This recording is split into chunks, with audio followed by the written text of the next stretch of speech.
No one outside of South Carolina, outside of Columbia, South Carolina, really cares about Dawn Staley. There are people that in the media that fake like, oh, she's their queen and she's the great. But ain't nobody tuning in for Dawn Staley and that rough, physical, uncoached style of basketball that South Carolina plays.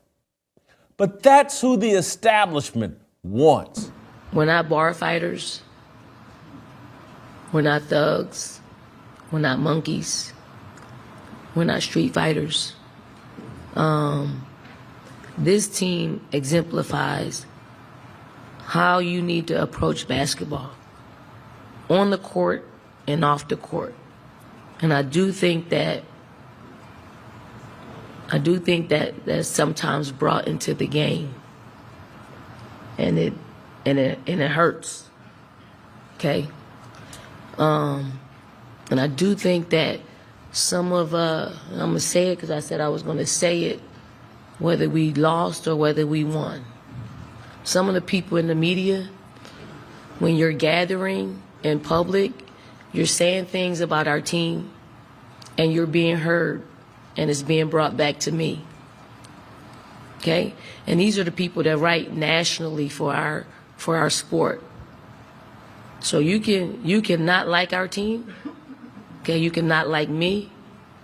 But when you say things that you probably should be saying in your home, on the phone, or texting out in public, and you're being heard, and you are a national writer for our sport, it just confirms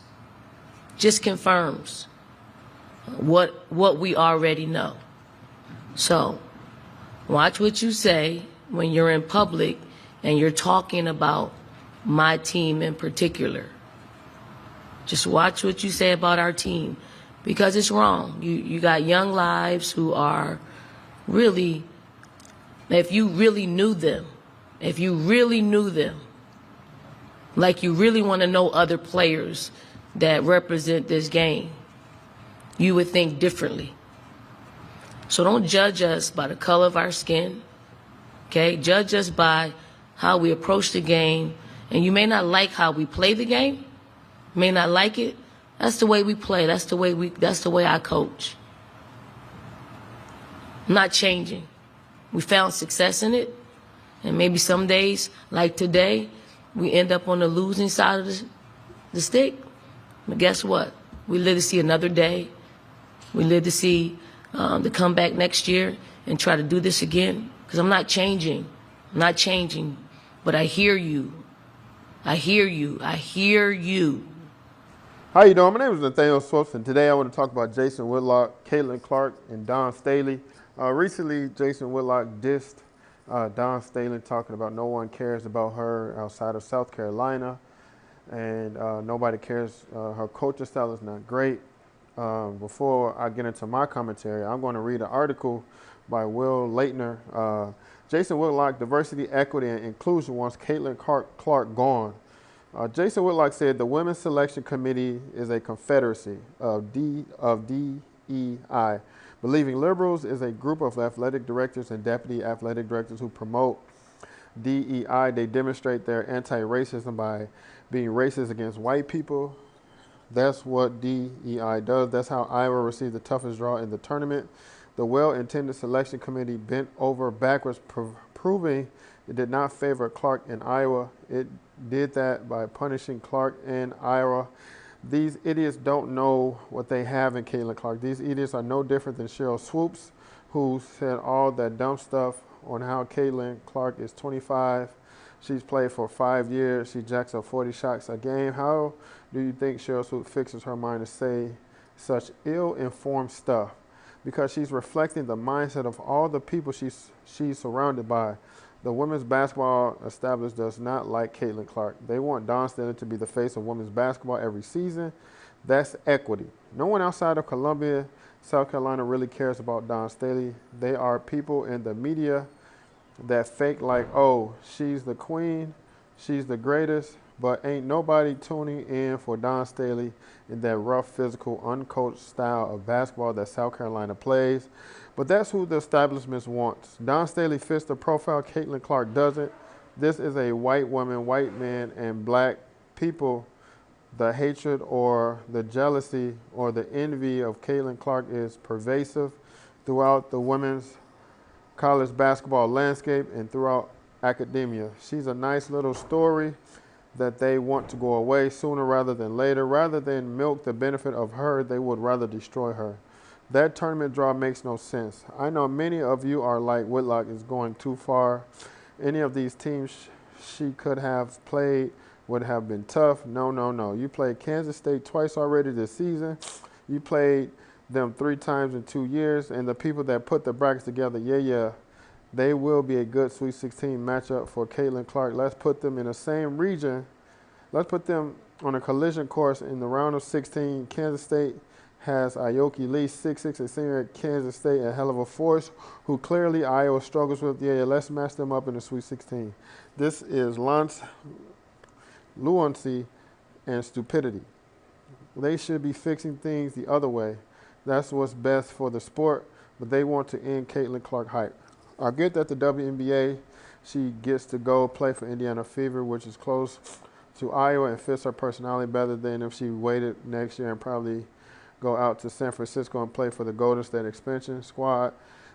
I get why she's going to the WNBA next year, but I would have done everything in my power if I'm the NBA and if I'm college basketball to get this woman to stay another year in college hoops.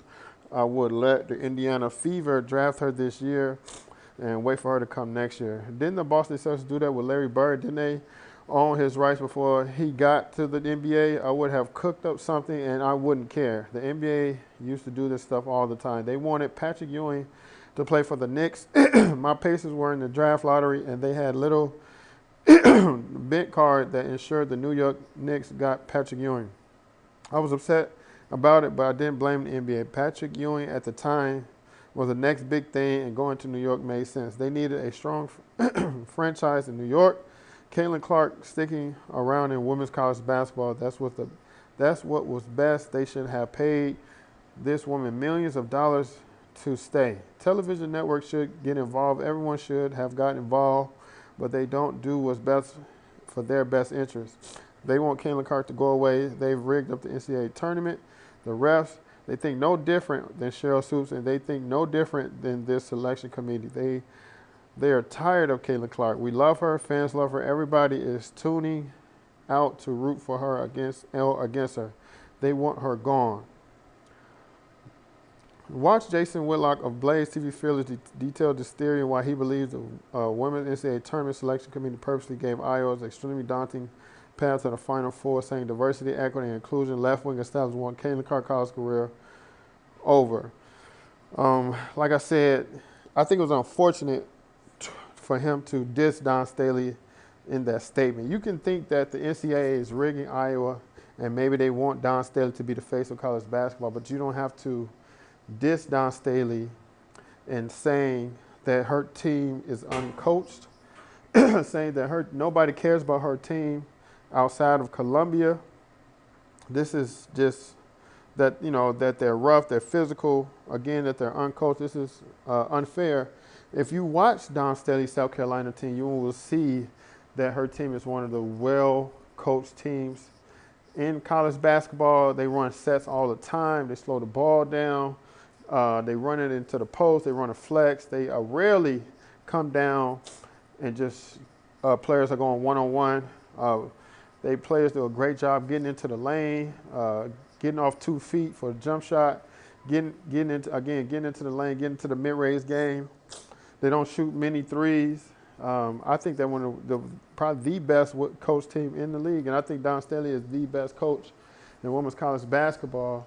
And why not a black woman be the face of collegiate basketball? You know what I'm saying? She's one of the best coaches out there. They're undefeated right now. They went undefeated into the championship game last year, and she's one of the best spokesperson for women's basketball. She was an Olympian as a player, as a coach, amazing college player.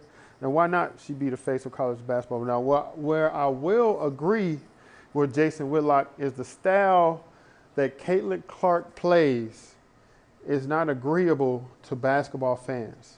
And how I know this because Steph Curry is great, but his style of play isn't as agreeable. Now, men may agree because he's so great, and if you become great, men won't continue to talk about you anymore. But what men don't like, and a lot of people don't like, is Steph Curry's style of play in college basketball, high school, and AAU.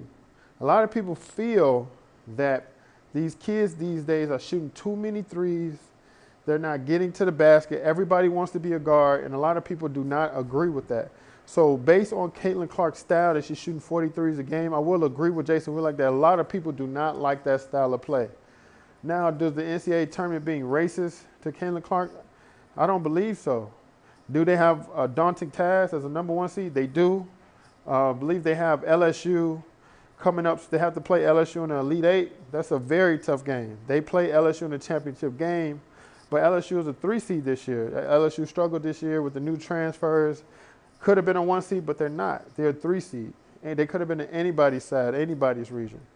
So again, I agree with Jason Whitlock on her style of play that is not agreeable to basketball fans, but I do not agree with him dissing Dawn Staley and her style of coaching and the way her team plays and the women on her team. If you don't agree that, if you say that the NCAA tournament want her to be the face of basketball and this and that, you don't have to talk about Dawn Staley and diss her and her team. I don't think that was right. Again, this is Nathaniel Swopes of Swopes Said signing out, and you all have a good one.